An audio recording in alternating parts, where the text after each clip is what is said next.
Hi, I'm Michelle Begue with a look at what's happening in Latin America now. But first, our news trivia. Which country recently inaugurated the largest public library in Central America? We'll have the answer later. We start this week in Argentina, where the country's citizens just voted for their new president. My colleague Joel Richards has the latest. Major changes coming for Argentina after far-right libertarian Javier Milei won by a landslide in presidential elections at the weekend. Milei rose to fame as an eccentric TV panelist. After moving into politics just 3 years ago, The Economist campaigned for the presidency, often with a chainsaw in hand, to illustrate his plans for the economy. His supporters nicknamed him the Whig, or El Loco. He tapped into people's frustration at the country's economic situation. Argentina has one of the highest inflation rates in the world, currently standing at 140% annually. Milei's victory is widely viewed as a protest vote, but by winning by a margin of 11 points over Economy Minister Sergio Massa, he has won a strong mandate for change. So the question is, what now?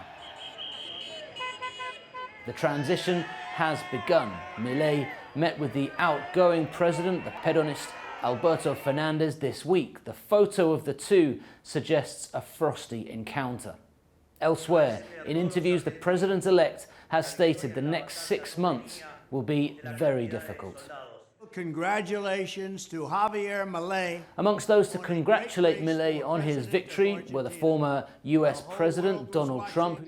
Also, there was the former Brazil President Jair Bolsonaro, who is the first confirmed guest for the libertarian Javier Milei's presidential inauguration on December the 10th.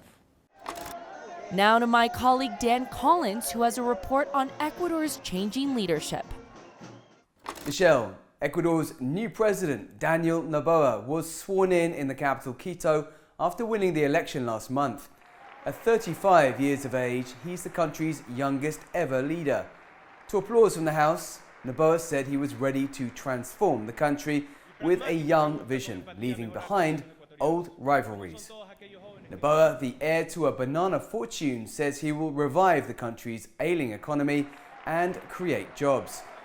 He also promised to stamp out rising violent crime caused by drug trafficking gangs. This is the foremost concern for most Ecuadorians. The economy has faltered since the COVID-19 pandemic, pushing thousands of Ecuadorians to migrate. Noboa was elected in a special election after former President Guillermo Lasso shuttered the National Assembly in order to avoid an impeachment vote to remove him from office. That means he will have just 17 months to govern, completing Lasso's term that will run to May 2025. In the Dominican Republic, torrential rain has caused major flooding, damaging infrastructure, bringing down homes, and taking lives.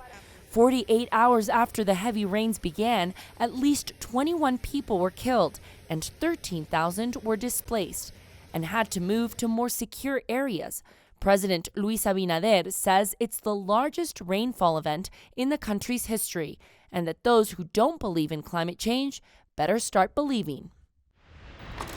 Brazil is recording its hottest temperatures ever. A whopping 44.8 degrees Celsius was recorded on Sunday in the southern state of Minas Gerais. The heat is being felt all across the country.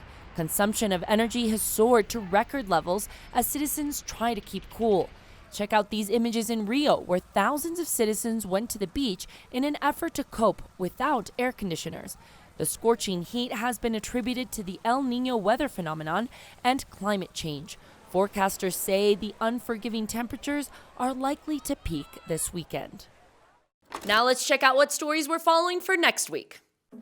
We're following the return of 3 pre-Columbian mummies to Bolivia. Switzerland returned these centuries-old mummified bodies to Bolivia after recognizing that they had been exported to their country without the consent of their rightful owners.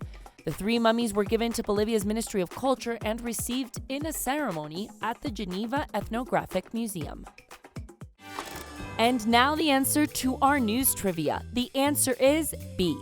Last week, President Nayib Bukele inaugurated the country's new state-of-the-art National Library in San Salvador. The 7-story building was donated by China. The building contains areas for gaming and robotics, interactive digital screens, and a digital library, as well as shelves that contain more than 360,000 books. And that's it for this week. We'll see you again soon on Latin America Now.